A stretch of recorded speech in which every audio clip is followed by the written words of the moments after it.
be your moderator for today. So today we want to reflect on how the GEF, and in particular during GEF 7, has supported the goals and objectives of UNCCD, as well as enabled countries to meet their ambitions and commitments on tackling land degradation, desertification, and drought. We also want to provide you with some insights on our programming objectives on tackling land degradation in the upcoming GEF 8 replenishment cycle, which will start in July 2022 and go until 2026. And here we will highlight the plans to continue to assist countries to meet their LDN targets, tackle key issues around restoration and drought, and even more so reiterate the importance of land in the integration agenda of the GEF. So we have a full program today, and we're pleased to have a range of speakers from countries and partners to share experiences. Hello? Yes. Including our GEF CEO, Carlos Manuel Rodriguez, to deliver opening remarks. We have Mr. Michael Bakuru, Director of the New York Liaison Office for UNCCD. And we're also pleased to have Mrs. Karina Barrera, Undersecretary for Climate Change of ECHO. So without further delay, we will start with Carlos Manuel to Thank you, Asha, and thanks to everybody for joining us. My thanks also for the land degradation team at the GEF, our colleagues from the Secretariat, and as I said, everybody who's joining us. I celebrate to be here in the opening of the COP at the same time that we are closing the GEF 7 and looking forward in terms of the multiple challenges and tasks that we have at the landscape level in GEF 8. As you probably all heard, we just finished 16 months of very hard work in the replenishment of the GEF, and yes, indeed, there are good news in terms of not just monies, but also the different approaches that we will be promoting in terms of engaging into the future.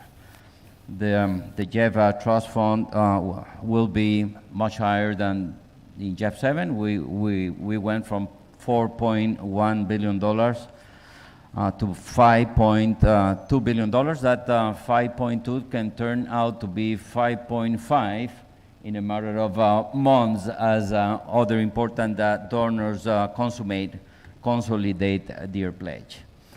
So one very important element that I want to share, besides the good news that there will be more funding for all focal areas. The land degradation focal areas will grow from around $430 million to around $600 million. But for me, the good news is not necessarily more money, because it is very clear to me that if we keep on degrading the land, losing biodiversity, putting carbon emissions into the atmosphere, polluting the water, the ocean, the groundwater, there will never be enough money in this planet to revert those tendencies. And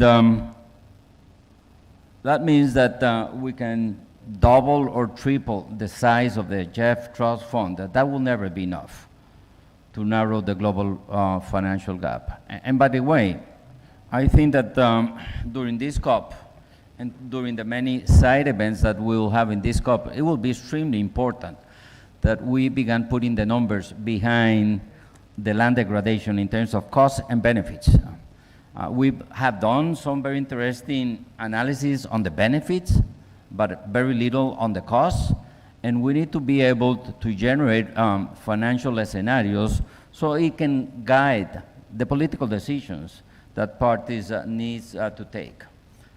What do I mean by this? Well, we can easily, in a couple of years, be able to put information about what is the global financial needs in terms of restoration, in terms of dealing with drought, dealing with conservation of soils. But then we need to bring this information at the country level. If I ask any of the parties that are attending this conference, how much public resources are you investing in land management, in land conservation, in land restoration, the information is not there.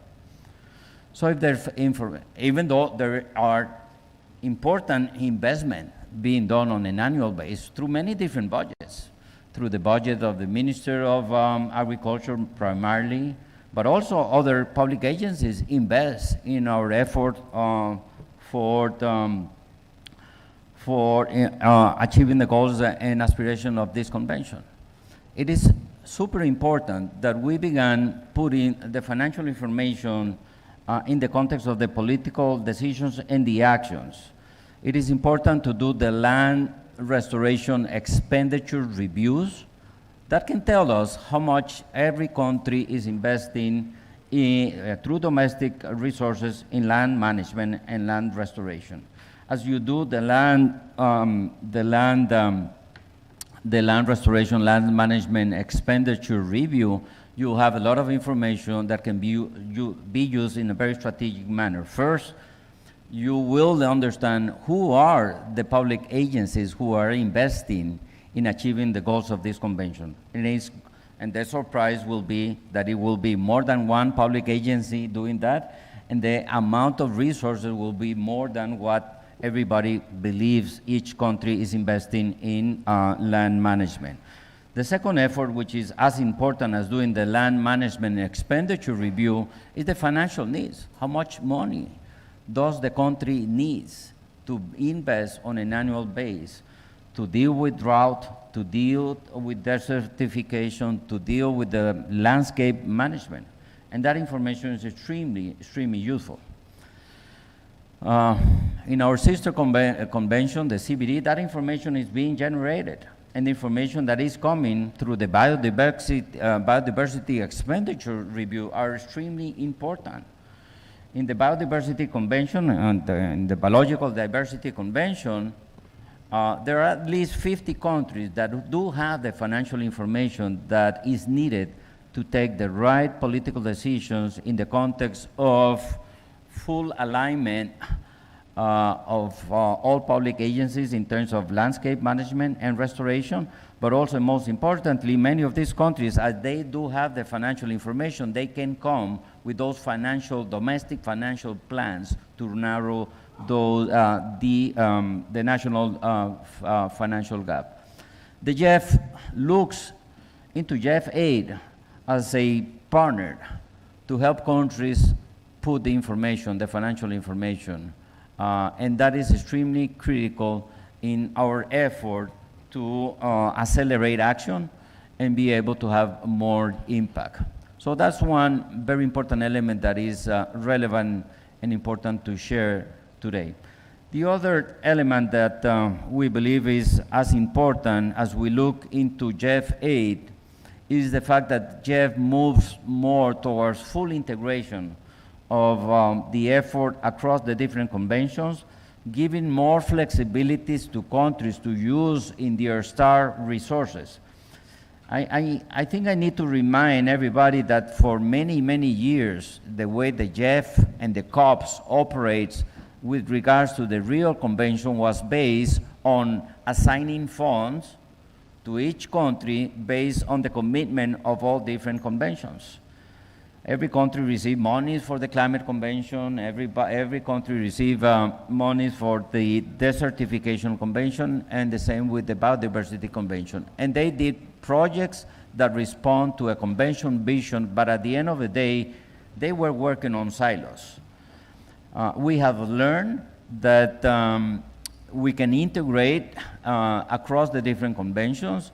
We've been doing multifocal area projects for quite some time, and what we see at the end of that are very positive impacts at the landscape level. So in terms of GEF 8, we will be promoting more integrated approaches within focal areas, the 3 Rio conventions, but as well as many other new financial windows that the GEF has been created in terms of what we call the impact programs.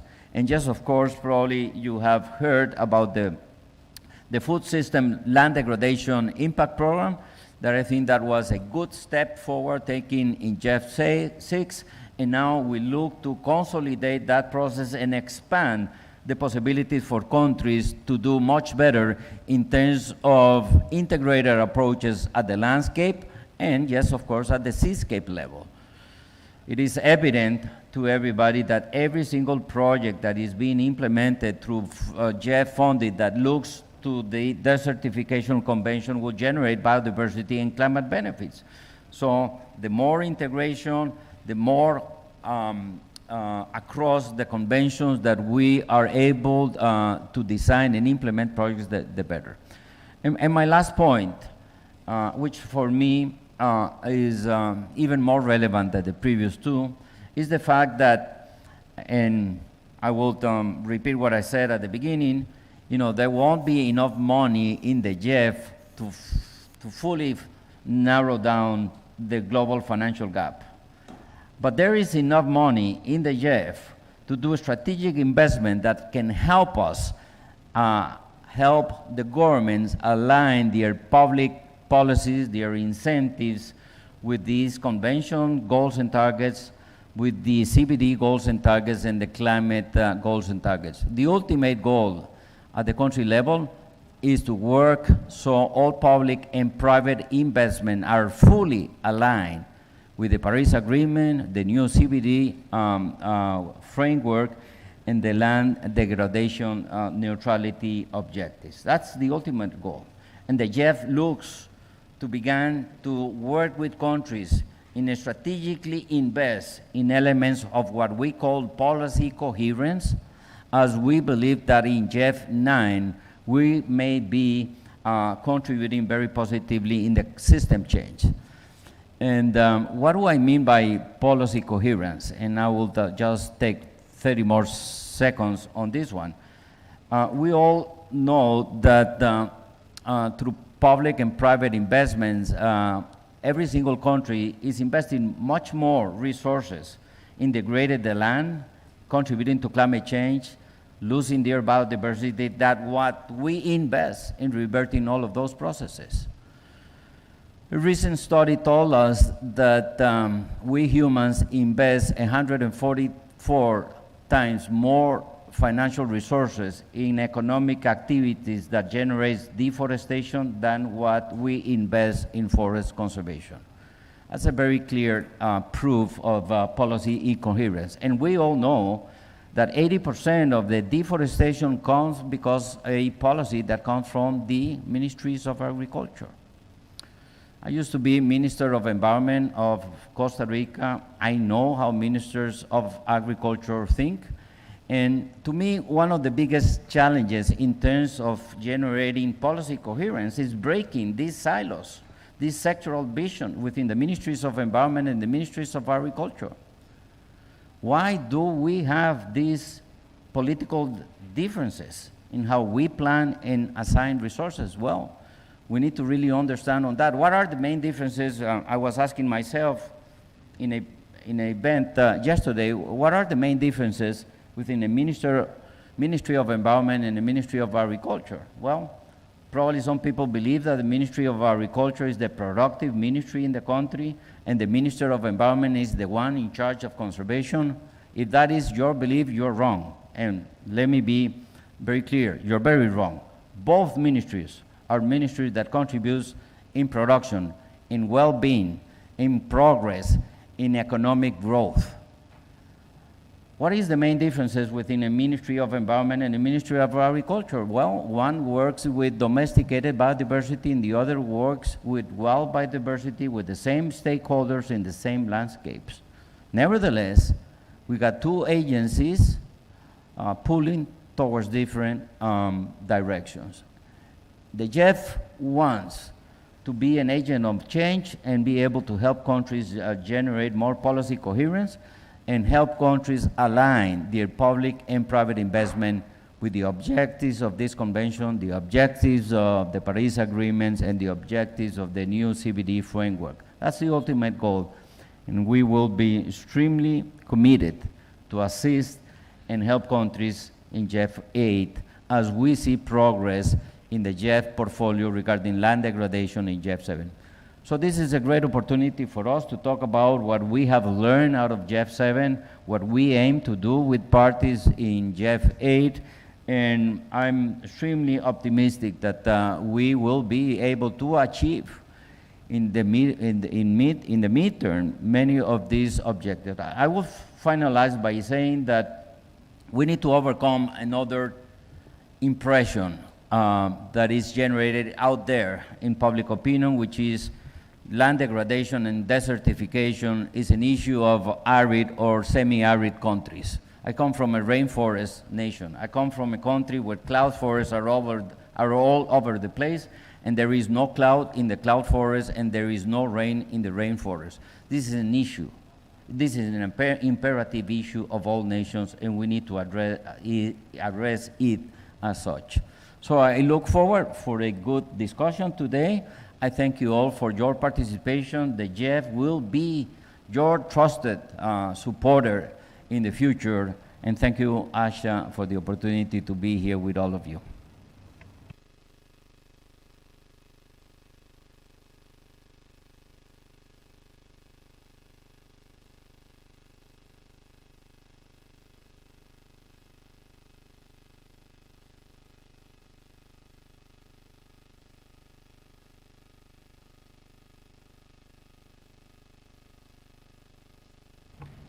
Thank you, Carlos Manuel, for those very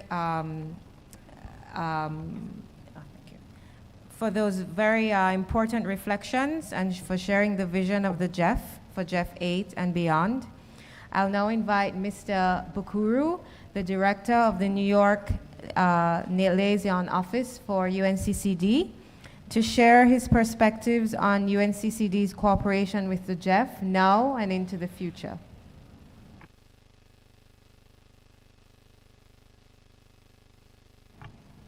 Thank you, Asha. Thank you, CEO and co-chair of the GEF. First of all, of course, congratulations as you managed to convince the donors to increase the resources to GEF 8. We in UNCCD, and I guess all the parties to the convention, are happy with the overall increase, because we are aware that that those resources will end up being invested on land, be it through biodiversity preservation or climate change adaptation and mitigation, international waters and other focal areas. Before opening land degradation focal area back 20 years ago, I was there. GEF was not yet complete. There was a missing link, a missing land. I'd like to hear from some colleagues in the GEF leadership to make reference to land degradation focal area as the glue to stick together other focal areas. In our view, land degradation focal area constitutes the thread to weave together the GEF focal area fabric. Today, we witness a shift in the mindset with respect to addressing land degradation. Maybe because it is a fact that the food we eat, the water we drink, the air we breathe, the clothes we wear, all those needs, they cannot be satisfied without a healthy land. I see the beginning of a large-scale movement on land restoration across the world. The billion trees planting, as we hear from many world leaders today, are not just aimed at the planting trees, but to restore degraded lands, to generate the revenues to poor populations, to bring more food to the hungry and to the markets, to restore ecosystems and biodiversity, enhance resilience to climate crisis, while sequestrating huge quantities of carbon from the atmosphere and bring the carbon where it belongs, soil. I see more involvement of the world leaders. You were here the day before yesterday. The Abidjan Summit sent a strong message to the world that we should not pursue the land business as usual, but rather to invest in restoring degraded lands to fulfill the promises they made to their constituencies, to provide them with more opportunities to improve the livelihoods by producing more food and more resources through income generation. Of course, if you are an investor, restoring degraded lands is a profitable business. It yields quick and lasting impacts on affected populations and ecosystems. Since all GEF investment take place on land, it makes sense to allocate a great deal of them to land restoration, especially that, as the figures show, $1 invested in land restoration will yield up to $30 profit. Who is the investor that would not seize the opportunity to make a profit of that percentage? Of course, parties need to remove a number of bottlenecks. And as the CEO said, the parties need to install policy coherence. So you understand that the movement on land restoration is there to stay. During GEF7, we witnessed a focal area on land degradation was very thirsty for more resources. UNCCD Secretariat has appreciated GEF's continued support to the reporting process and would like to continue to provide assistance to the parties and advanced tools and capacity building opportunities to build their ability for land degradation monitoring and decision support. During the GEF 8, we in the UNCCD's Secretariat would also seek GEF support in developing a comprehensive needs assessment for implementation of the convention, which would greatly help in estimating the resources required at the national and regional levels and strategizing for the future. Further, the GEF support for creating enabling environment for gender mainstreaming and Latin issues is very important, and we would request GEF continuous support in this regard. To conclude, we hope that at COP17 in 2026, hopefully, because the COP has not yet agreed as to when we will have the next COP, that's why I say hopefully, we will extend our kudos to the GEF Secretariat for having been a game changer in our land restoration and also in tackling the issue of drought. I wish to thank you for giving me the floor. Thank you so much.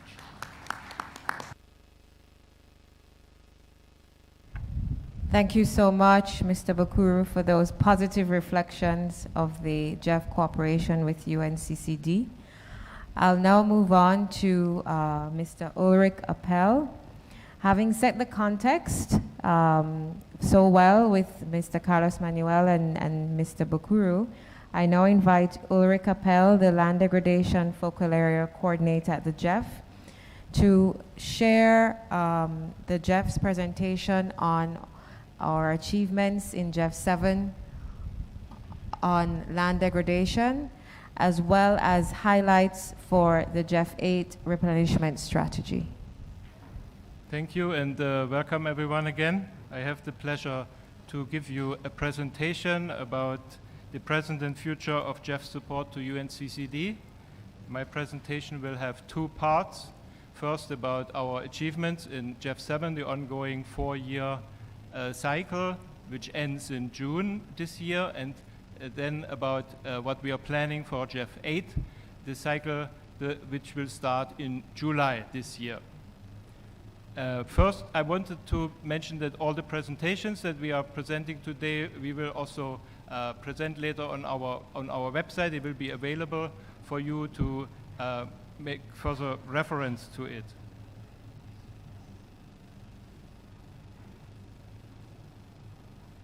The GEF is an effective financial mechanism of the UNCCD.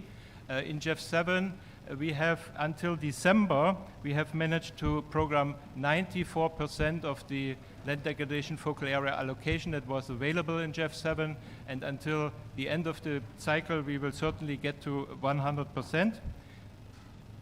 Beyond that, we have made in total 1.2 billion in project financing available through integrated projects that all address land degradation issues in an integrated manner. We have more than 120 countries that participate in our enabling activities, and we have supported through our set-asides, we have supported global projects. For example, just to name a few, we have supported the International Working Group on Drought, we have supported the CSOs, the Great Green Wall Initiative, the Land Degradation Neutrality Fund, Technical Assistance Facility, and most recently supporting the Abidjan Legacy Program that was just launched the day before yesterday by the President. We also have other funding windows. We will hear also about other funding windows and cooperation with other funds in later in the session. They also make additional funding available. This is just a short slide to show you the funding by themes and by regions. The themes show you that our main core of the investments is on sustainable land management, but we also invest in landscape restoration, in sustainable forest management, and in integrated natural resource management with the land degradation focal area objectives. The enabling activities here in the slide is still small because most of it is programmed in the last half year, but it will certainly grow. From the regions, you can see, since we are working with developing countries, most of the investment goes to Latin America, to Asia, and to Africa. This reflects that we are working with developing countries, which of course have the most star allocation available, and the Europe and Northern Mediterranean have, of course, smaller allocations. In GEF 7, we had 3 impact programs, which I shortly wanted to highlight because they have really contributed to implementing the land degradation agenda. These are the Food Systems, Land Use and Restoration Impact Program, an impact program on dry lands, and on sustainable cities. And all 3 have really made major contributions. And I encourage you to, on our website, to learn more about these programs. They are all now fully under implementation. I think in total, more than 50 countries participate in these 3 impact programs addressing land degradation issues in an integrated way.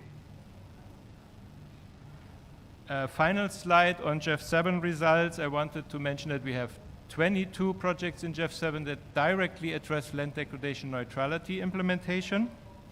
And in total, 93 projects align themselves with the LDN concept. That shows that the strategy in GEF 7 was fully aligned with the LDN concept of the UNCCD. And in terms of global environmental benefits, the expected results from those investments are 8 million hectares of restoration and about 80 million hectares of sustainable landscape management, and not to forget, more than 70 million of beneficiaries will benefit from those investments. The lessons learned, we have many lessons learned, but I just wanted to highlight 3. The first one is on drought. We really have learned that relevant aspects of the national drought plans of countries can be addressed through our projects, and that it can be included in comprehensive land use planning and addressing of drought mitigation. We also have learned that the private sector engagement is very important in leveraging funding, but also to involve them in the implementation of the projects. And finally, on gender, which was highlighted, of course, in the first day on the gender in the caucus, we learned that this is really important, these issues on land, to have gender equity and full empowerment of women in our projects. Now, let me go to the second part of my presentation, that is on GEF 8. We heard already the context and the big figures of GEF 8 with 5.2 billion and counting. For the land degradation focal area, there will be at least $600 million available, which is really a big increase over GEF 7. We, as a financial mechanisms of those 5 multilateral environmental agreements, align ourselves, of course, with those long-term targets and strategies. You know all the targets and goals of those strategies, and we, not only in GEF 8, but beyond GEF 8, GEF 9, and in the future, we align ourselves with those, and that means that not the other way.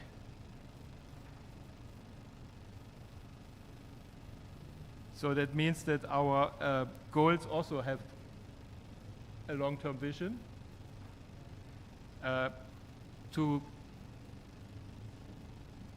now I've got the slide, a long-term vision for the GEF to halt nature loss and ensure that the world is nature positive by 2030 and carbon neutral by 2050.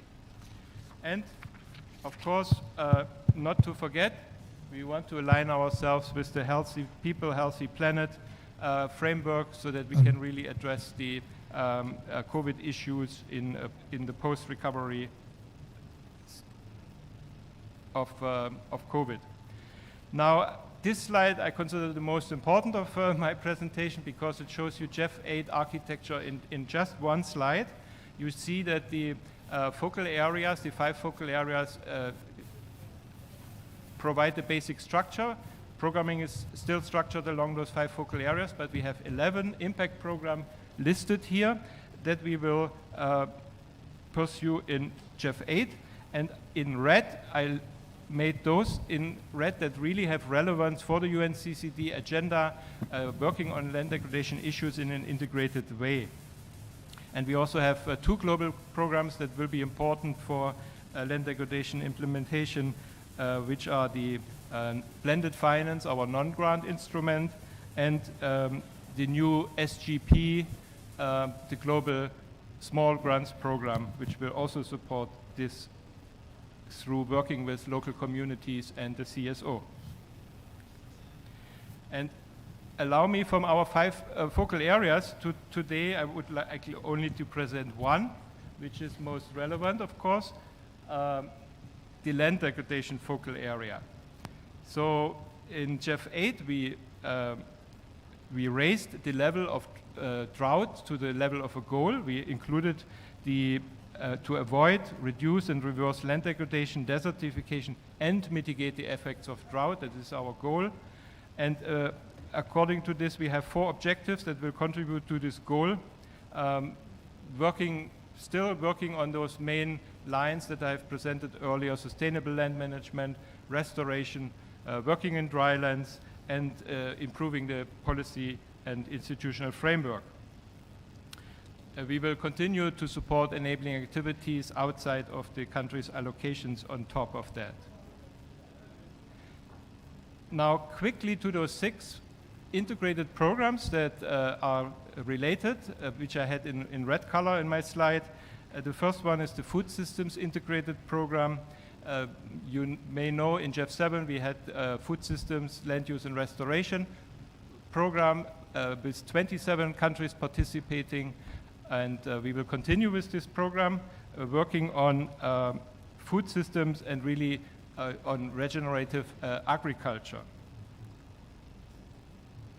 The next one is the Ecosystem Restoration Integrated Program. So this is for GEF 8. For the first time, we have a dedicated, standalone integrated program on ecosystem restoration to support the UN decade on ecosystem restoration and to really bring more investments to land degradation neutrality in form of restoration.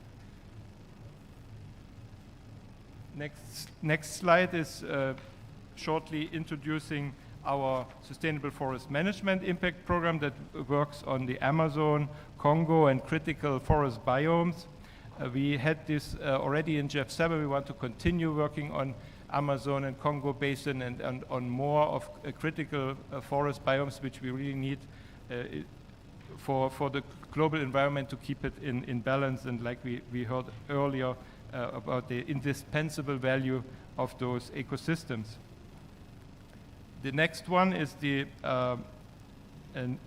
Net Zero Nature Positive Accelerator.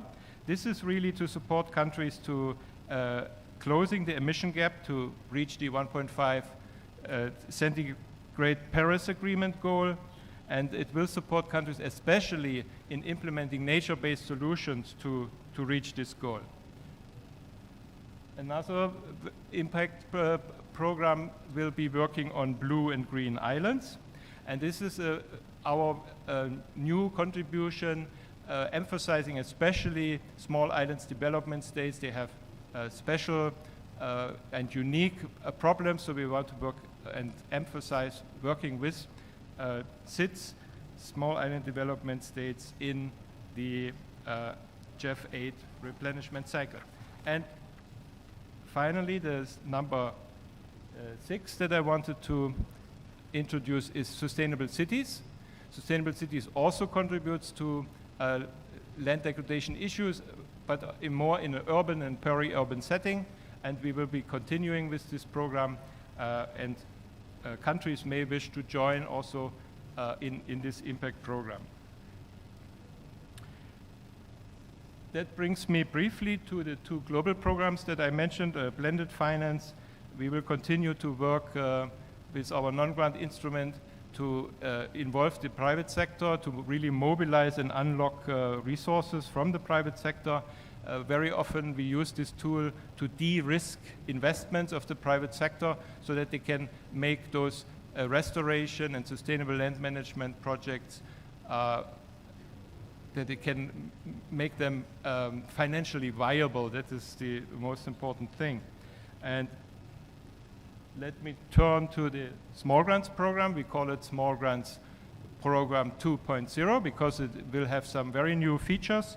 First of all, it will have more funding available, more than 150 million to support and finance access to small grant resources in all eligible countries. And we want to extend the Small Grants Program to all GEF agencies, to all of our implementing agencies, and also maybe to other entities, so that we can really develop innovative initiatives together with local communities, indigenous peoples, and the CSO. That brings me to saying thank you for your attention, and I wanted to tell you that we will present our results of GEF 7 also here at the COP in an official CRIC session on next Tuesday, where we will in detail provide all what we have achieved in GEF 7. You can also refer to our website, the programming strategy that I just briefly introduced today is on our website posted, the whole document. You can look up all the details and refer to the publications that are on our website. So let me stop here and thank you again for your attention. Thank you.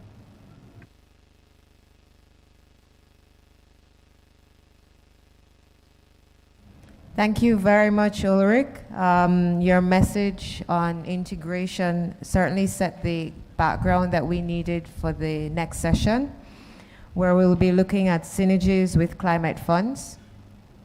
The potential to achieve results at landscape scale in an integrated way by working collaboratively with other funds will be our focus of the next session. We will explore these opportunities hearing from the climate funds of the UNFCCC, first the SCCF and LDCF, and then the Adaptation Fund. We have a presentation from Chizuri Aoki, who could not attend the COP for personal reasons, and she has sent a video embedded PowerPoint for us to play for her session on the SCCF and LDCF.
Maybe let me do some adaptive management. Our colleague Chiz had presented a video and we listened to it. It's really a nice presentation, but it seems that it's difficult to hear in the room. So let me just walk you through the most important slides. What we wanted to highlight in this presentation is that we have in the GEF, we also have the least developed country funds, and we have the Special Climate Change Fund, which are both funds under the UNFCCC, but they can be used for integrated approaches to program together with land degradation projects. And in fact, we have in our COP report, we will present to the COP that we have 10 multifocal area multi-trust fund projects where the two trust funds work together. And maybe we can go to the third slide. When you see we had in total, this fund, the LDCF has in total 71 adaptation projects with a value of more than 500 million. And 19 of those have been programmed in multi-trust fund projects, and 12 of those on adaptation and in land degradation. That these are the ones that are included in our COP report, together with the LDCF and the SCCF. And you can really see from the key topics that the fund is financing: sustainable land management, agriculture, ecosystem restoration, and community and local intervention. That this is very close to our land degradation focal area objectives, and we encourage countries to use those additional funding opportunities also to invest in sustainable land management. Can we have the next slide? Yeah, this slide is the most important. The GEF 8 synergies and collaboration opportunities. with the LDCF, SCCF programming strategy. The LDCF and SCCF has its own programming strategy, and this is also available on our website. And there are in total 49 least developed countries, and many of them are, of course, also in Africa. And we have a lot of multi-trust fund projects that are working, for example, on drought mitigation and drought adaptation together with the LDCF. And we are, of course, also working with other funds, and we will hear also from the Adaptation Fund later in the session. And we would also, of course, want to mention the Green Climate Fund. We are looking towards more a cooperation with the Green Climate Fund in the framework of our long-term vision for the cooperation of those two funds. And the GEF Trust Fund, the LDCF, SCCF, and the Green Climate Funds are all part of this vision. Can we have the next slide? And this is just to show you, this is in the GEF, the team, the adaptation team, working on the LDCF and SCCF. And we can, if you are interested, I can link you up with the team. They will be happy to provide answers to your questions and be in contact with you if you plan to access those funds. Thank you very much. Thank you, Ulrich, for filling in for us. Thank you so much. Next, we'll have Mr. Mahamat Asoyuti from the Adaptation Fund, and he will share their perspectives on synergies with land degradation, tackling land degradation and climate change. Thank you, Asha. As Asha has said, my name is Muhammad Asyuti. I work at the Adaptation Fund as a senior climate change specialist, and I'm here to present the Adaptation Fund and the work we're doing in terms of adaptation in the land degradation area. But before doing so, let me thank the GEF and its CEO for inviting us at this event. As Ulrich has said, we've been partnering with the GEF and the other climate funds in making sure that the adaptation actions we do on the ground are complementary to the other funds. Next slide, please. Yeah, so maybe some of you are not very well aware of the Adaptation Fund. So the fund has been created initially to serve under the Kyoto Protocol. And since 2019, we are officially serving the Paris Agreement. So this has been a key milestone to the fund. But overall, we support adaptation in general, and most of our portfolio is towards adaptation only. And I've done a rough estimate of what we do on the ground, and more than half of our portfolio is towards land degradation-related issues. So we're really happy to be part of this COP and to make sure that our work is helping countries to address adaptation issues in land degradation. As you know, the Adaptation Fund has been pioneering the direct access modality, which is one of the key features of the fund. So we make sure that our funding goes straight to the countries. I mean, we do have multilateral implementing entities as a way to mobilize funding, but we believe that the best way to address adaptation is towards national implementing entities. So as of now, we have about 42% of our accredited entities that are national, so they are sitting in countries and they have access directly to the fund. And also one of the things that we are really proud is that the fund has grown a lot. So over the last 15 years, the fund has moved from roughly about 100 million portfolio to almost about 1 billion as of today.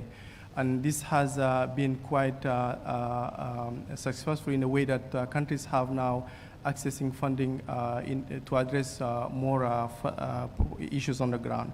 Next slide, please. In this slide, I'm just presenting some of the key results we have achieved so far. So our results framework includes 5 core indicators. And as of today, we have managed to reach about 30 million beneficiaries, both directly and indirectly. And those do not account co-benefits. So we really believe that many countries are accessing funding, and we hope that this will continue. One of the other results that we really have, and which maybe complement what the work we're doing with the other funds, is the one on sustainable land management. So as you can see, about almost 400,000 hectares have been either rehabilitated or protected. And this accounts on many sectors, not only forests, but also we have issues related to land degradation. And one of the things we do in our portfolio is to make sure that disasters are prevented. And so, for example, early warning systems are key part of our work. So we really make sure that countries can face climate shocks, and this also, as you know, impact sectors like agriculture and so on. So this is another element that I want to share. Next slide, please. Unlike the other funds, we do not have replenishment, but we rely on voluntary contribution from countries. And the way we operate is through our medium-term strategy. We have a strategy that is ending this year, so it has covered the period 2018-2022, and it has three pillars. One of the key pillars we have is actions. As I said initially, our projects are really delivering concrete results on the ground. So this is where the pillars, these are the pillars where most of our funding go. And we make sure that our project make concrete change on the ground. So this is the key pillar we have. The second pillar that we have introduced in this medium-term strategy is innovation. And as you know, innovation is an element that can leapfrog some of the issues, some of the solutions other countries can put in place. And innovation is another key pillars that we have. And we have actually a funding mechanism to that. And the last pillar is on learning and sharing. And again, I mean, this just to make sure that our project delivery on the ground can be implemented in different countries through this learning and sharing. Next slide, I will go quickly maybe. So, no, the next one, please. So, as I said, we cover all the countries that are accessible, that can have access to the fund. And so far, Africa is the largest region where our funding go. And we have, for example, 50% of our portfolio goes to Africa. And again, this is not because we prioritize Africa, but because the adaptation issues are more severe in this region than the other ones. But of course, all the regions have access to the funding. Next slide, please. In terms of our portfolio, it's quite diverse. We have about 10 sectors that have been mapped in terms of portfolio, but again, we don't have any prioritization or sector allocation. So those reflect the needs expressed by the countries. And again, we believe that adaptation can be addressed through integrated approach, as the GEF has been doing. So we also make sure that our project address adaptation issues on an integrated manner. And again, the next slide, please. The next slide shows maybe the type of sector where we intervene, and this, as you can see, range across multiple areas, including disaster risk reduction and so on. And perhaps next slide, please. So the next slide is maybe the most important, at least in terms of funding access. So we have multiple funding windows, but those funding windows are accessible to countries without necessarily reflecting the pillars. So the first funding window we have is the one on single projects, which is under the action pillar. And under this pillar, countries can access up to $20 million to finance adaptation benefit, but the maximum project size is $10 million. So countries can split this 20 million into multiple projects, but again, this is based on their requests and needs and not anything that the Adaptation Fund does. We have also a regional allocation, which can cover a project up to $14 million, and this can support more than 2 countries or more. And again, we are one of the few funds that has this regional allocation. Under the innovation window, we have also a couple of windows that I have in the slides, but this is a pretty new window, and we're happy to discuss if there is any interest to support innovation in adaptation. And the last window we have is the one on learning and sharing. There is a small amount of funding that can support countries to generate knowledge and sharing activities. And next slide, and I think I can skip this slide, but just to tell you that those are the things that you have to keep in mind when you want to access funding from us. So for example, we need to make sure that the project is addressing concrete activity on the ground and not necessarily soft activities. We don't require co-financing, for example. This is something that we try to avoid because it can be an issue for some countries. And there is no prescribed sector or area where we can support funding. And the last slide, please. So maybe this is the slide where we can maybe discuss further, and it shows how we complement our activities with the other funds, including the GEF, the LDCF, SCCF, and the Green Climate Fund, as well as the CIFs. So one of the key thing we do is the strategic engagement and at the high level, and of course the head of the Adaptation Fund with the GEF CEO and the other funds meet regularly, usually at the climate convention, to discuss areas of collaboration on issues that can be addressed collectively. The other engagement we have is between secretariats. Sometimes we have some operational issues, like when it comes to portfolio and so on, so we engage with the secretariats of the other funds to discuss those. The other area where we have is maybe more a bilateral engagement with the other funds. So with the GEF, for example, as I didn't say, but we are hosted by the GEF, and thanks for this service. But the Secretariat as an independent operational entity, so we have a report to the board. But the fact that we are hosted by the GEF help us maybe get some of the support in terms of project reviews, for example. So that's where we can discuss, for example, potential area for collaboration. Even sometimes we make sure that our projects on the ground do not create duplication, and this is where we benefit from these reviews. And of course, the GEF usually invite us to present that fund like today to make sure that our work is complementary to what they do. With the GCF, we have also some couple of areas of collaboration. So one of the things we do with the GCF is to make sure that the climate finance access is enhanced for countries. We share many national implementing entities, and we have implemented what we call the fast-track accreditation or reaccreditation. So some countries can access to the GCF funding in a fast-track accreditation process if they have already got accreditation to us. And also one last thing we have done recently is the scaling up. So most of our projects have been the first one on the ground, and the GCF has been scaling up some of our projects. So as of today, we have about 15 of our projects that has been scaled by the GCF. Thanks again. I will stop here. I'm sorry for being a bit long, so we'll be happy to take questions. Thanks.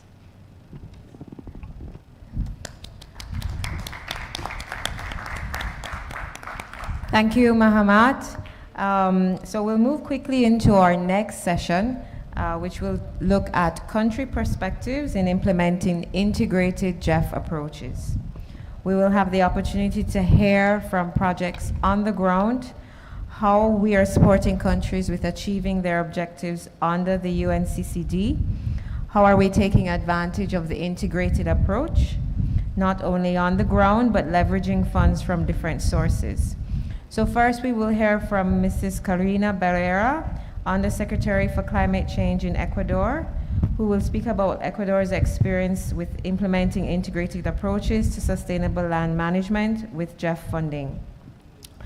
We will have you speak first. Okay, so we'll have two videos that Mrs. Barrera would like to share with Ecuador's experience. So we can play the first one.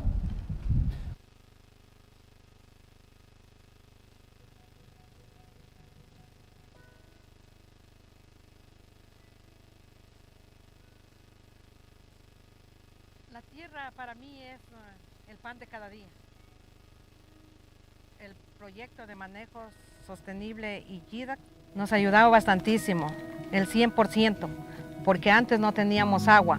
Ahora con este trabajo de los tajamares tenemos el agua y podemos llevar en manguera y enseguida se hace el trabajo de poner los sistemas de riego como es a aspersión, a goteo. En cuanto al suelo, con lo químico se dañaba, no producía, las tierras estériles, y en cambio ahora como las abonamos están las tierras produciendo de la mejor manera y ya tenemos productos hasta para la venta, antes que no tenían ni para comer. Sí, eso nos ha permitido bastante mejorar nuestros ingresos y le vuelvo y le repito, no solo los ingresos sino la salud.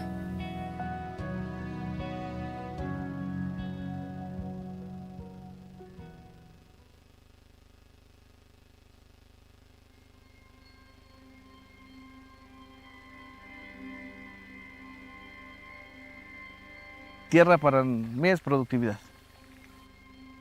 Todo incide sobre la tierra, todo factor biótico. plantas, animales y microorganismos. Una de las políticas de los gobiernos parroquiales es articular con las diferentes instituciones, tanto gubernamentales como no gubernamentales. Hemos articulado el trabajo con el Ministerio de Agricultura, Ministerio de Ambiente y FAO. Nos ha traído muchos beneficios, no solamente a nivel local, sino también a nivel regional. Enhorabuena que hubo un acercamiento con el GAD parroquial y se ofreció el tema del proyecto y el GAD vivió la manera y con la institución también de intervenir acá con los chicos, que tenemos un buen número de estudiantes y creo que se dio la oportunidad, se dio también la predisposición de los chicos y creo que esa población estudiantil es la que debe motivársela, incentivársela, involucrarse en estos tipos de proyectos porque ellos realmente son los futuros productores, ya sea en gran escala o en la producción familiar.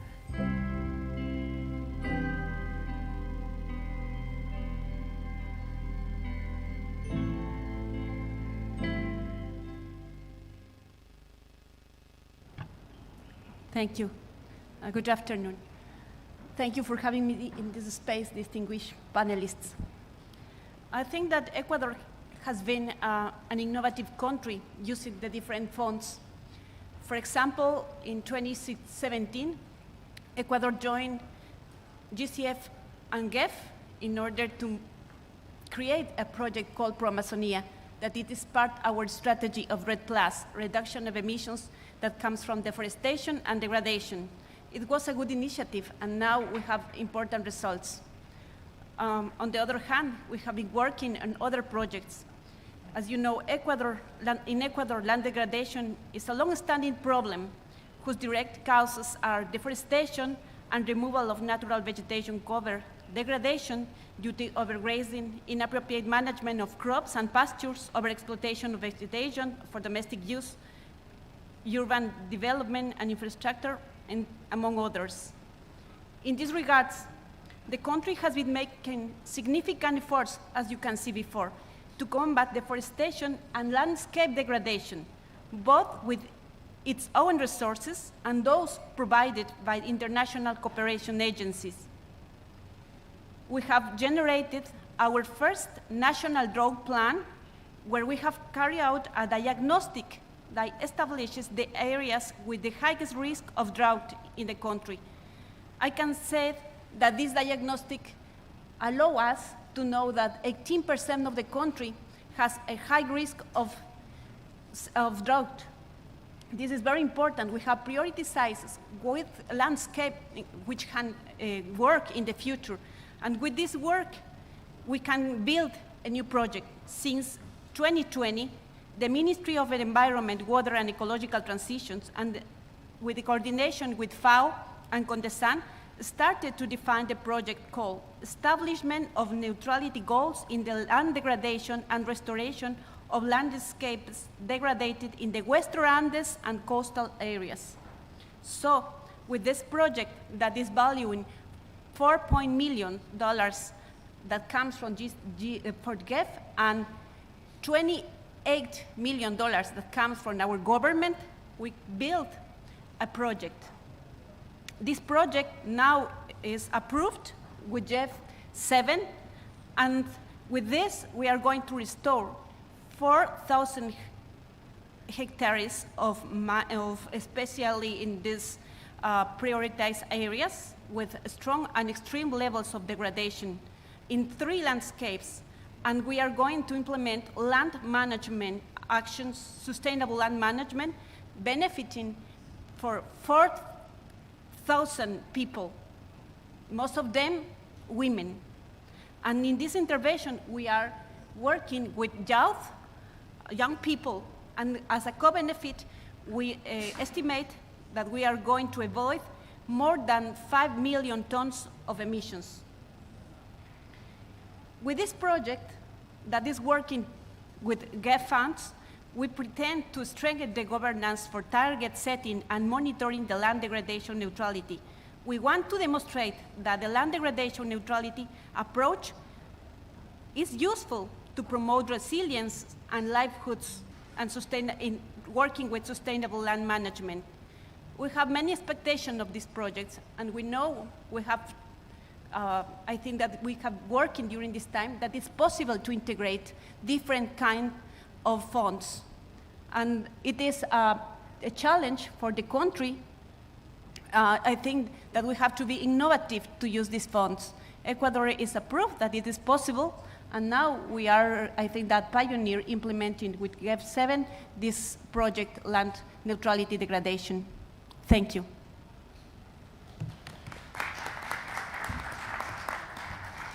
Thank you so much for sharing that very insightful project. Next, we'll hear from Mr. Lakrem Singh, who will be representing the Partnership Initiative for Sustainable Land Management.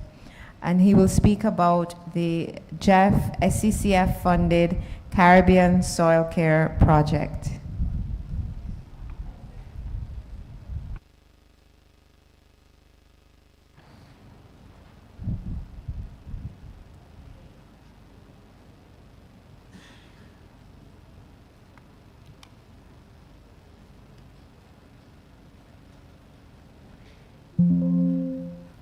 All right, thank you very much. Good afternoon, everyone.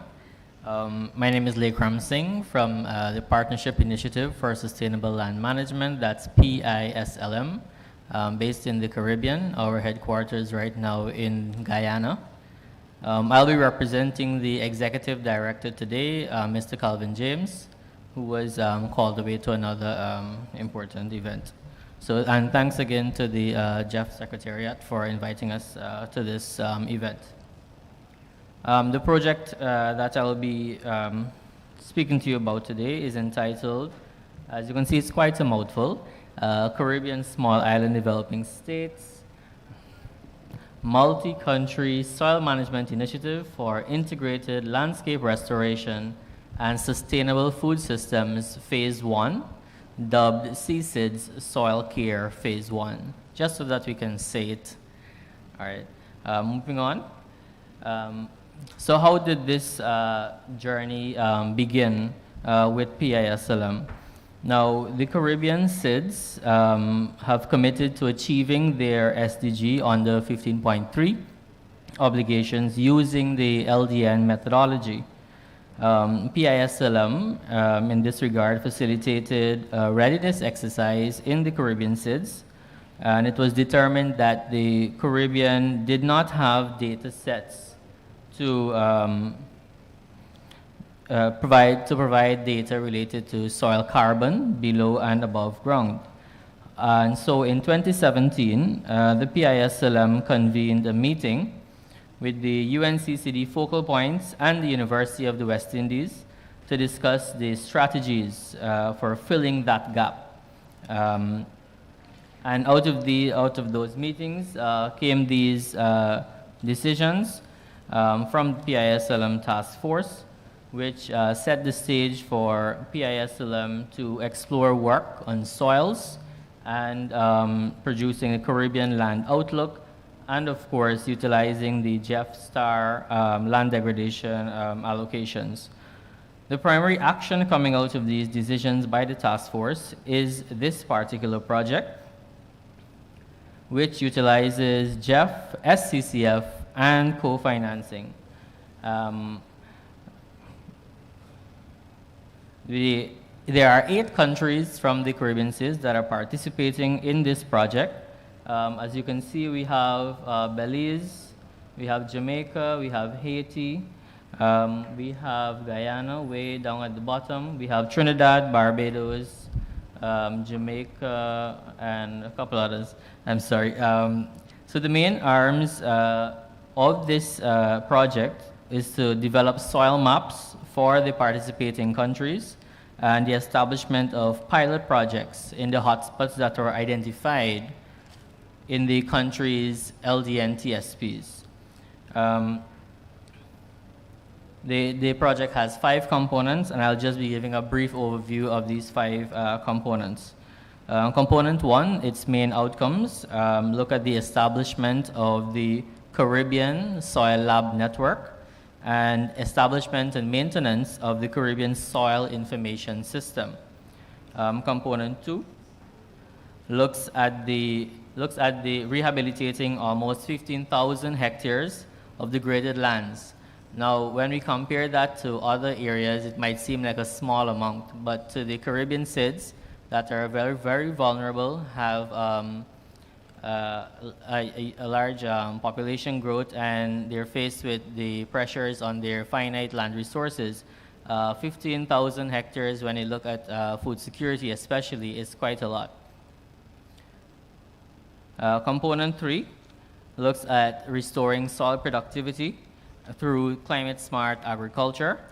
Component 4, and by the way, component 3 is partially funded through the SCCF fund, which is extremely groundbreaking for us because as we indicated, even though we're at UNCCD, we're talking about land and this is a climate change fund, it still lends itself, land in itself helps with climate change, and it's affected by climate change as well.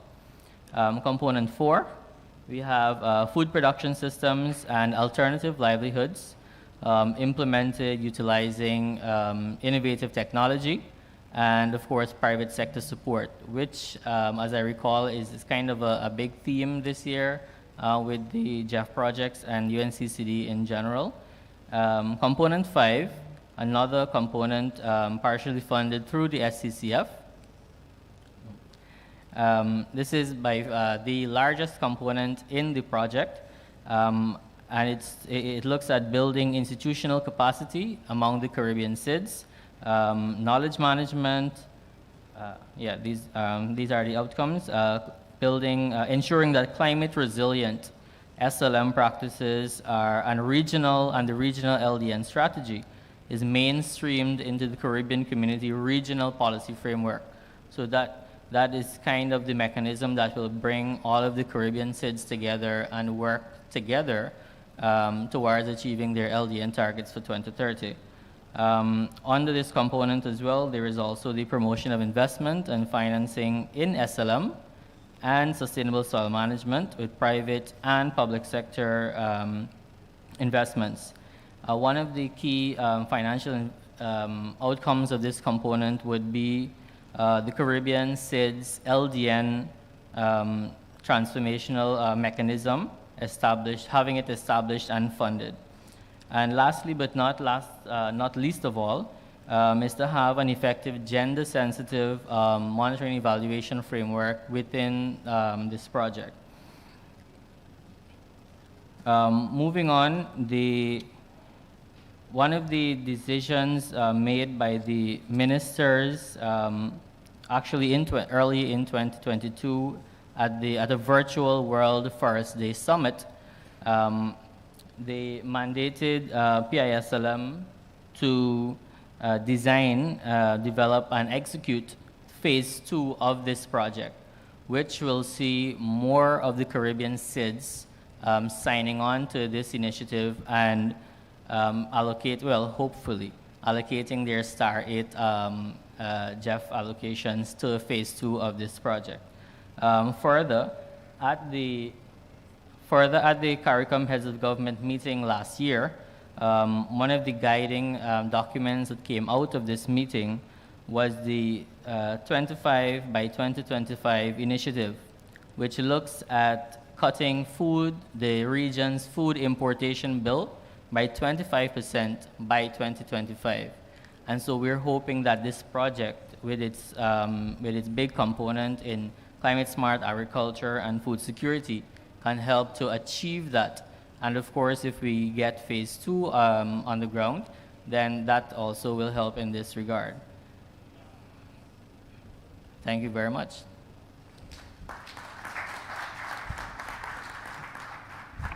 Thank you very much to our speakers from Ecuador and the Caribbean for giving us such a rich picture of what is actually happening on the ground. It's so important to have this perspective in these sessions. And now we have a few minutes to open the floor for questions for any members of the panel. And following that, we'll have closing remarks by Carlos Manuel Rodriguez. So anyone who has any questions, please introduce yourself and indicate which panel member you are directing your question.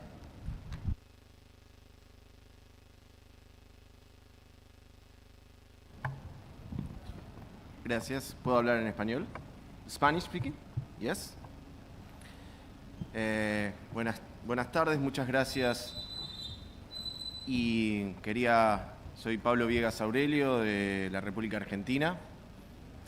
Quería, en principio, felicitar al señor Rodríguez por el cargo obtenido y quería también agradecer por los proyectos que hemos tenido en Argentina con el apoyo del GEF y también del Fondo de Adaptación. Muy buenas experiencias en ambos casos. En particular, quería preguntar, atento que nuestro país y un grupo de países importantes en esta convención ha definido metas voluntarias nacionales, las ha elevado en el marco de la convención en un contexto de alto nivel, y quería saber cómo esas metas nacionales podían impulsar los proyectos del GEF y del Fondo de Adaptación en esta nueva reposición del GEF 8. Gracias.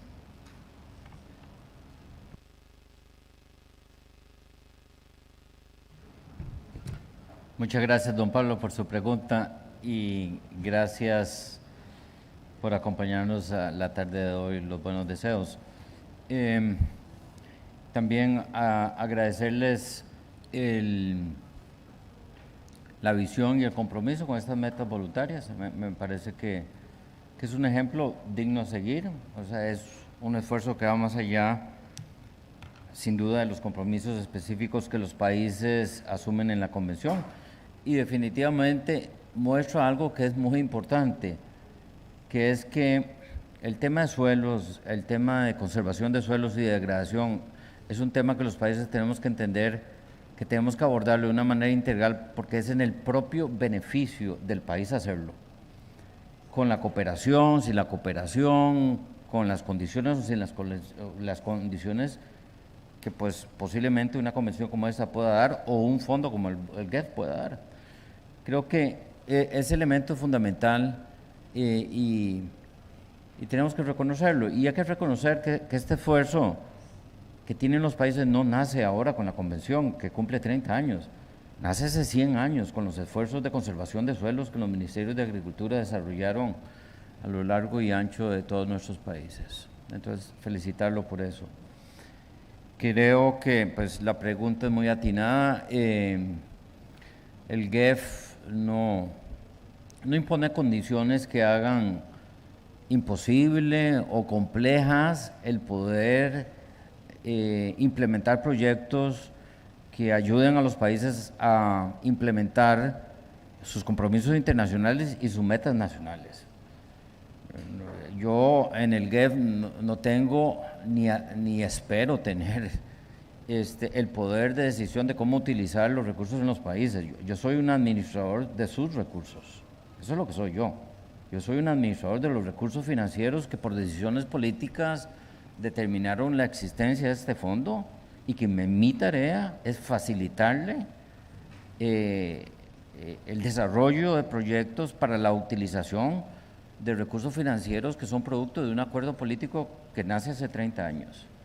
Así que es muy importante que todos ustedes entiendan que nosotros en el GEF somos los administradores de sus recursos por decisiones políticas y se creó este mecanismo multilateral que no tengo la menor duda que es un mecanismo exitoso, confiable y que se reinventa.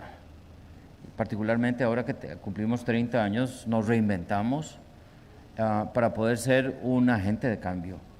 Así que la decisión es una decisión voluntaria, soberana de los países.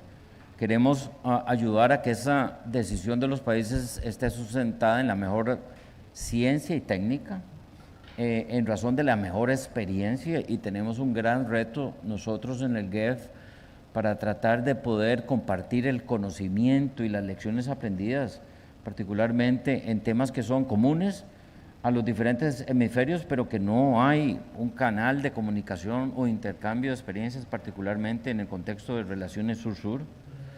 El GEF busca desarrollar este año una estrategia de del manejo del conocimiento y lecciones aprendidas que ayuda a cerrar esa brecha.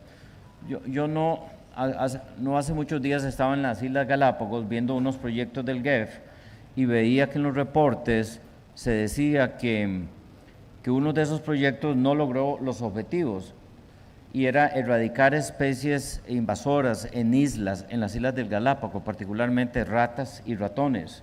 Y el proyecto decía que no se lograron los objetivos. Y yo pregunté qué fue lo que pasó.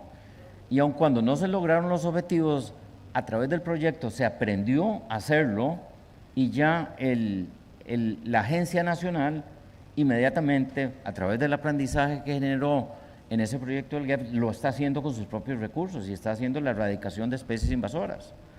Entonces, a mí me parece, y yo salí muy frustrado de saber que hay otros países, islas oceánicas, que tienen un problema de especies invasoras y que nosotros en el GEF no hemos podido compartir esas lecciones y esas experiencias. Y muy posiblemente esos otros países vayan por esa larga curva de la prueba y el error y el aprendizaje de largo plazo. Por lo tanto, el tema de poder compartir experiencias es tremendamente importante.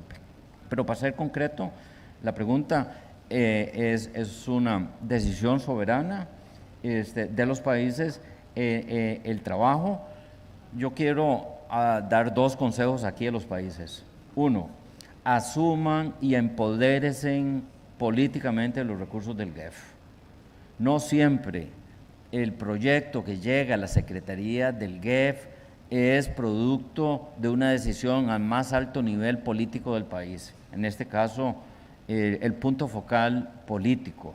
Y ojalá que los países nos vayamos moviendo de un punto focal político que es un ministro hacia una comisión GEF nacional que trae hacia el GEF ya acuerdos consumados políticamente entre los ministerios de Agricultura, ministerios del Agua, ministerios de Ambiente, ministerios de Planificación y Finanzas, para poder lograr romper con esa visión de lo sectorial y poder tener una mayor incidencia a nivel de paisaje. Por lo tanto, una recomendación muy respetuosa que hago yo es ese empoderamiento de los países para con los recursos del GEF, porque no necesariamente los ministros o las autoridades políticas del alto nivel están determinando y definiendo en qué se usan los recursos del GEF. Y le cuento, don Pablo, una anécdota. Yo tuve una conversación con un ministro de Ambiente que me reclamaba que el GEF es muy lento y me reclamaba que el GEF es esto y aquello. Y yo le pregunté, bueno, ¿usted me puede decir la lista de proyectos GEF que usted tiene en su país? Y el ministro no sabía. El ministro, que es el punto focal político, no me podía decir a mí la lista de proyectos GEF. Y eso me demostró que tenemos un gran reto para que los recursos GEF obedezcan a esa visión política. Pero también déjeme agregarle cosas importantes, don Pablo. No solo queremos que el proyecto GEF venga más allá de la decisión de un jerarca, de un ministro, y que venga de un proceso que responde al Plan Nacional de Planificación, sino en el GEF queremos ayudarle a ese ministro o a ese grupo de ministros a ese esfuerzo transformador a nivel de país. Lo que significa es que también tenemos que trabajar apoyando al Ejecutivo en los congresos, porque la gran mayoría de las normas jurídicas, los incentivos que requerimos, son decisiones políticas que tienen que ir a los congresos de los países, y el GEF se limita a trabajar con el Ejecutivo, con el Poder Ejecutivo. Nosotros decimos que trabajamos con los países, y no es cierto. Solo trabajamos con el gobierno, no trabajamos como quisiéramos. Sí, tenemos el programa de pequeñas donaciones, pero es pequeño comparado a lo que podemos hacer. Trabajamos con el Poder Ejecutivo en los países y queremos un cambio del sistema de consumo y producción, y eso no se da si no vemos ese panorama político más grande. Por lo tanto, el poder expandir nuestra visión en la gestión política más allá del Poder Ejecutivo, ayudando al Poder Ejecutivo en esos cambios que se requieren en los congresos. Perdón por extenderme, pero era una buena oportunidad para poder expresar algunas observaciones de tipo político y cómo deberíamos optimizar al máximo los recursos del GEF, que en principio suenan abundantes, pero si los distribuimos entre todos los países no es suficiente para cada una de las necesidades de cada país. Gracias.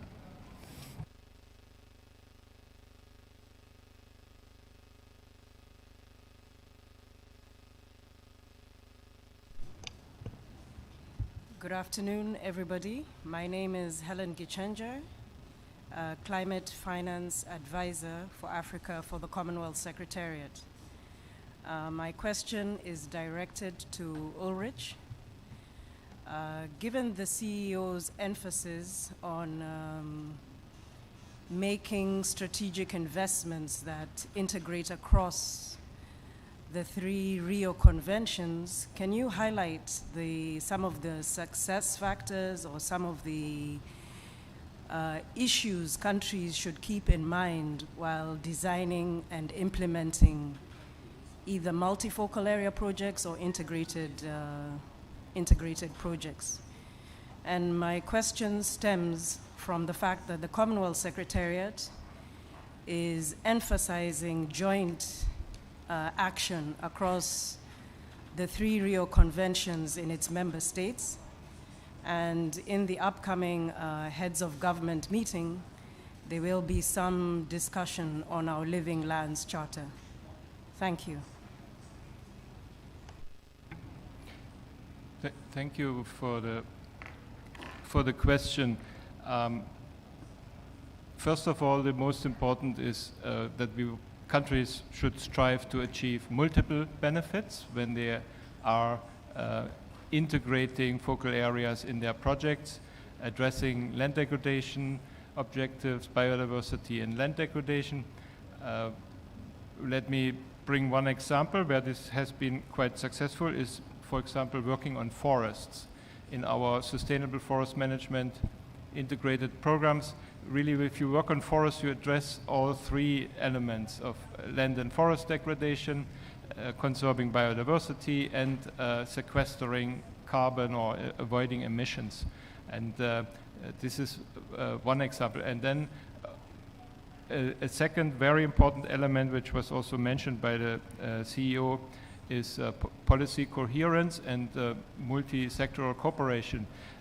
Countries need to make sure that all the important sectors collaborate, maybe even that ministries are formed in a way that they can work at landscape level, that we can really come to cross-sectoral cooperation, and with that to better policy coherence, and not only in the policies and regulations, but also in the flow of the finances, of domestic finances, in making sure that there are no adverse incentives to the sustainability that we want to achieve. These would be the 2 things that I would highlight for the countries to take into consideration. Thank you. Thank you, Ulrich. Hi, this is Pablo Munoz from the UNCCD Global Mechanism. From my side, I'd like to pick up in the topic of the resource needs assessment, that we find it very exciting, the idea of developing such assessment. It is part of the drafted decision, one of the items of the drafted decisions. So we hope that by the end of the COP, we have a mandate to do such a resource assessment. I also like to comment that we have explored, we drafted a concept note on this topic, in case you are interested. And also I'd like to share some figures that we were exploring in the context of the resource needs. We know that in the context of LDN, that about 130 countries are participating. The commitments on land restoration are about 450 million. Yeah, if we put a price tag on that, we did the exercise of mapping restoration cost to that. That's a figure about 400 million. That's average $900 per hectare. That's rough figures, but that leads us to about 50 million years if you divide the remaining years to 2030, the 500 divided essentially a year. So that's we had that figures more as a discussion, as a part of a policy brief that we will be discussing next week as well. I just wanted to share that's kind of direction of resource needs in terms of one item of that could be the needs of the convention, that is LDN restoration commitment. Could be others like on drought, etc. So I just wanted to share these figures, and that we are looking forward to the decision by parties on this item and to possible discussion also with you on this resource assessment needs. Thank you. Well, thank you so much for that, and I'm really happy that the concept, the idea, is being proposed for consideration of the parties, and I will, with all due respect, encourage parties to continue working on this field. There is no sector in our society that has been able to achieve success in their goals and target if the financial planification is not there in the center of the action. And I think this is important. Also, I will very much encourage to go beyond what we have, the GEF has in the other Rio conventions, where the CBD and UNCCD does the financial needs assessment, because this is in the specific context of the convention. But probably we can go further and do the large, at this point, top-down economic analysis on the cost at the global level, based on all the science and data that is there. And that can be a good framework of reference for action. Because at the end of the day, as I said, it is unrealistic to think that we will narrow the global gap in terms of restoration, conservation, drought, and the many different topics around land management through ODA. It is a combination. The way that we will succeed on the long term is a combination of phasing out perverse and negative incentives that promote land degradation, at the same time that we maximize and optimize the resources that are being channeled through public expenditures. Yes, the ODA will be critical in supporting LDCs and seeds, but at the same time, we need to be able to really understand that we have to have a holistic approach on the finances. And yes, of course, if we don't put the land management, land degradation data and information in the language that major policymakers understand, and that is the economic language, we will never go beyond working with an enlightened Minister of Environment or an enlightened Minister of Agriculture. And these are the kind of the short, mid-term challenges that we have in front of us. And I'm really happy to hear that, we're moving into that direction. Scientists, NGOs, think tanks, research groups are already putting the information, and we know what is the benefit, the economic benefit of restoring a hectare. We know that. But let's try to do an effort to do the financial planification of the long-term actions with good data that can really help us in mainstreaming land degradation, droughts, and land management, landscape restoration in national decision-making policies. Gracias. Thank you. I know we have 2 additional questions. Yeah. Okay, thank you very much. I thank all the panelists. My name is Ibrahim Abdou. I came from the Niger, Minister of Environment and Desertification Control. Je vais donc faire mon intervention directement en français, juste pour féliciter les panélistes en anglais. Et je suivis avec intérêt toutes les interventions. Mon attention est surtout attirée par le chairman, donc la première intervention qui parlait du GEF7 et de les liens entre le GEF7 et le GEF8. Si j'ai bien suivi l'intervention, le GEF7 a beaucoup mis l'accent sur la gestion durable de terre, mais le GEF8 voulait un aspect intégrateur qui va au-delà, bon, vous l'avez bien défini, L'environnement, vous l'avez dit, ça va au-delà des forêts, mais on doit tenir compte de l'agriculture. J'allais dire au-delà de l'agriculture, bon, avec grand A, y compris l'élevage, y compris même l'aquaculture et la pêche. Donc, dans ce sens, nous avons des initiatives africaines comme la Grande Muraille Verte. Ma première question, c'est savoir cette Grande Muraille Verte qui a un aspect intégrateur, qui a un aspect qui prend en compte toutes presque les conventions postérieures. Qu'est-ce que le GEF prévoit dans ce sens en GEF 8? Ça, c'est la première question. La deuxième, vous savez, le Niger, c'est un pays de 1 267 000 km², dont 3/4 est désertique. Et je pense qu'un regard particulier doit être fait dans ce sens. On dit qu'un événement qui se passe à ta porte ou bien à l'autre bout du monde peut atterrir à ta porte. Ça veut dire quoi? Il n'est pas surprenant d'avoir cette désertification que nous avons au Niger, qu'à des milliers de kilomètres qu'on ait des pluies de sable. Donc, une attention particulière doit être mise aussi dans la gestion durable de terre et des eaux. Je vous remercie.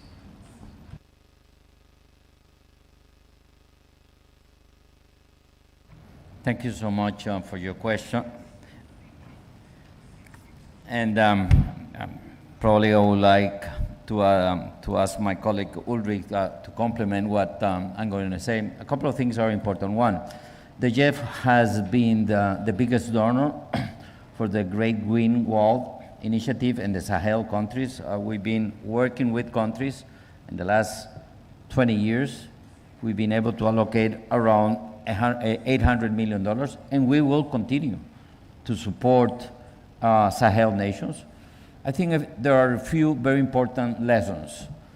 Dealing with the Great Green Wall and the land degradation at the Sahel is not a matter of planting trees. It's a matter of landscape management.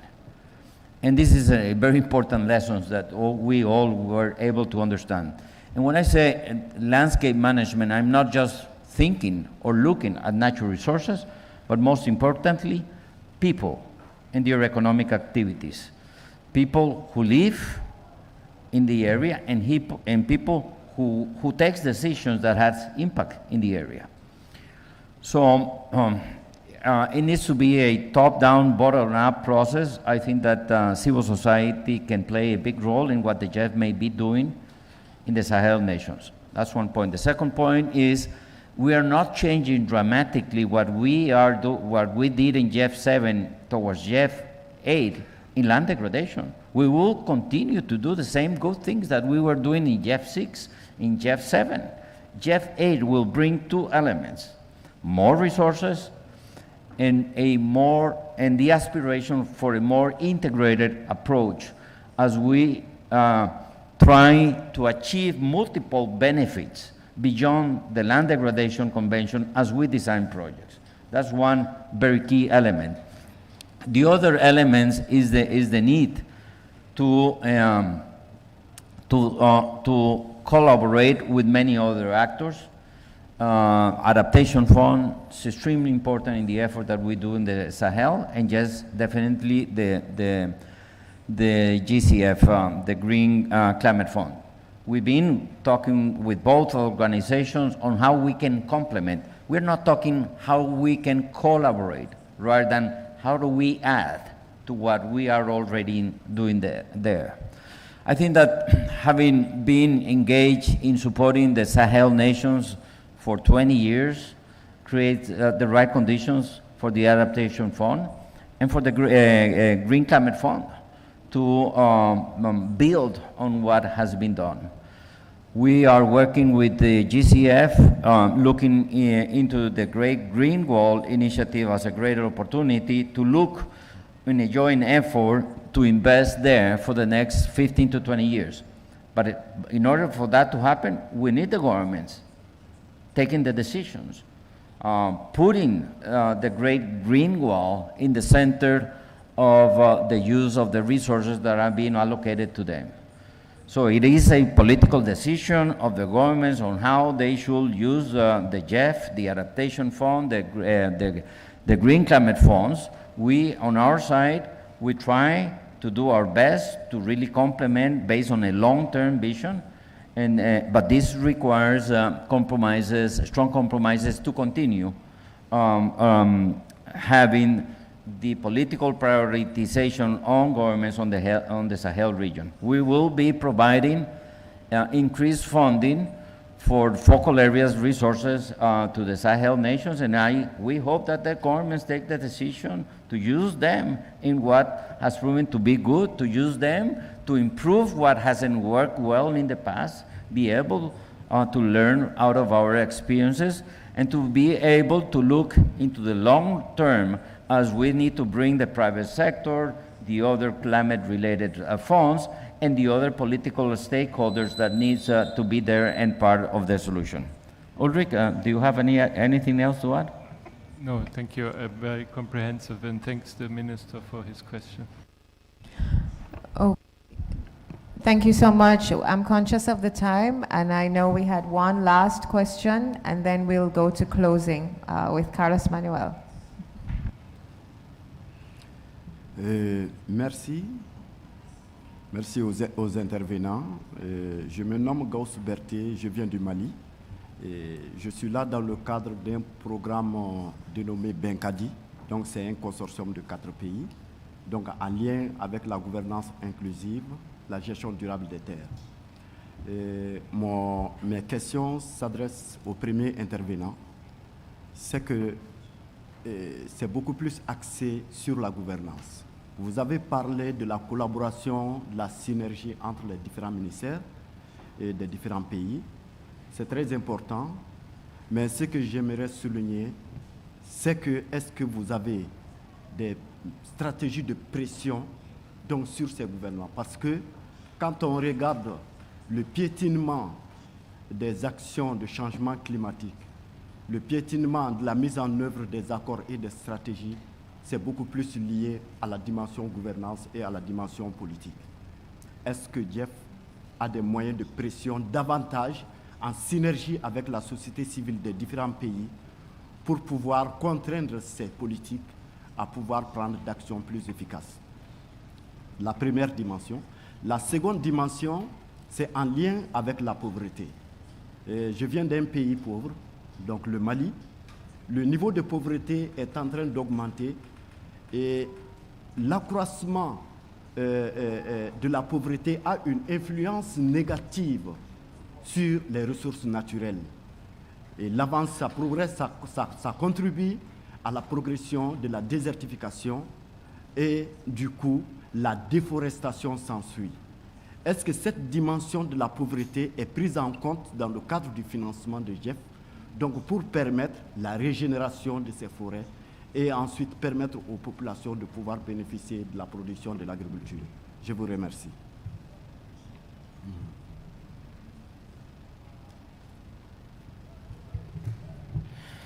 Thank you so much for your question. And as you can understand perfectly, we are a multilateral environmental fund. We are apolitical. We don't put pressures on government.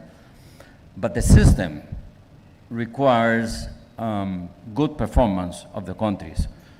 The way we take decisions in how to allocate financial resources has an important index that has to do with environmental performance at the project level. So the better the country performs in implementing the project, and eventually, because this is being enhanced, the better the country performs at the country level in terms of environmental goals and targets, the higher they rank in the distribution and allocation of resources. So we don't put pressure on the governments. We are conscious that many countries are unable to perform because of multiple reasons.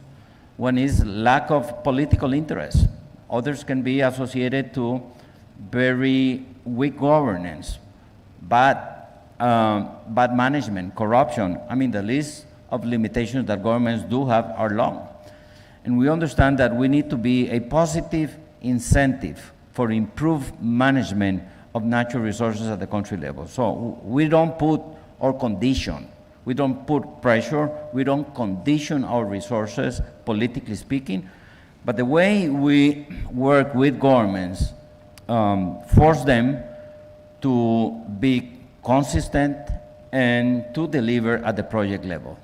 Of course, we got multiple challenges with regards to this element, and that is why in GEF 8, we will be investing a lot in helping countries be more consistent and more coherent. It is, you know, since I've been appointed to the GEF, I know two cases of two countries that 20 years ago with GEF resources created some protected areas, and the new government now is changing the protected areas because they want to do oil and gas. And that really worries me. It worries me that after a good GEF investment, the actual government is trying to dig a set to change protected areas because of, you know, an oil and gas exploitation. And that really goes against the spirit of what the GEF is. That really goes against the spirit of the conventions. And that is something that is a political reality. Those examples put me to think on ways by which we should design projects that, that look for that sustainability element. And I think that there are multiple ways by which we can engage. One way is to work more with the private sector and civil society at the country level. And I'm pushing hard, I'm pushing very hard. 50% of the countries that we work, there is, in 50% of the countries that we work, there are multiple limitations for civil society to work and operate. And in those cases, in many of those cases, it's because the executive branch is not willing to recognize the importance of civil society. So working closer, supporting more civil society and the private sector are ways that has proven to be very successful in creating that political alignment with the governments. There are other ways. We may be thinking on working with other decision makers at the country level, and I mentioned earlier working more directly with parliaments and government and congresses. Parliaments and congresses, they do political control of the executive branch. So there are multiple ways by which we can help the country put together all the elements in peace. So we are totally apolitical. We don't engage ourselves in political processes, but we help those societies to come up with ways that can overcome the political challenges. And just on your second question, drought is a major issue. Water security will be the main issue in the following years. And this is an issue that we've been working with the GEF. And it is very important that, that into the future, we can set some very clear outcomes and outputs at the project level that is dealing with the water security issue that we need to deal. It's not just designing project that deals with droughts, rather than putting a cross-cutting principles in every single GEF project that are helping countries at this national or subnational level to deal with the issue of water scarcity and working with them in helping in those aspirations to be water resilient. Thank you. Thank you, Carlos Manuel. So I'm afraid we have run out of time.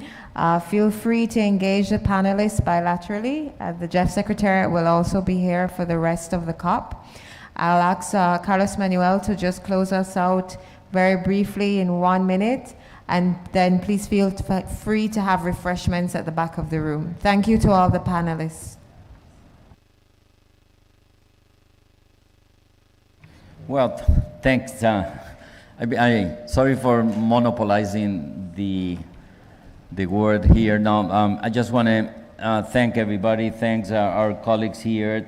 Muchas gracias a la colega del Ecuador, and thanks to our colleague from Guyana for joining us here, our colleagues from the Adaptation Fund, yes, of course, the Secretariat.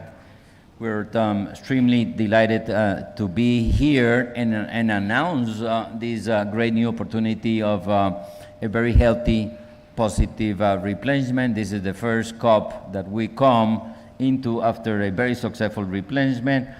I think that there is an intrinsic message here of all of us in thinking on how do we have a higher impact with limited resources, but at the same time, how do we optimize the use of GEF resources in ways that can give us multiple benefits in the context of the conventions, but multiple benefits in terms of human well-being.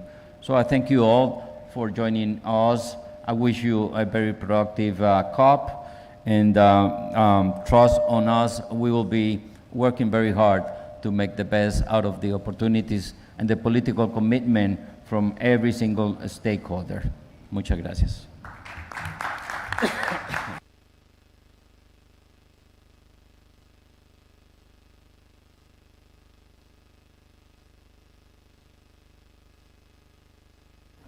And again, please grab a bite to eat or a drink. There's some refreshments in the corner. Sorry that they came late. Please grab something on your way out. And just to confirm that the meeting at 3:30 in Met 12 to meet with the CEO is still on for UNCCD focal points and GEF focal points.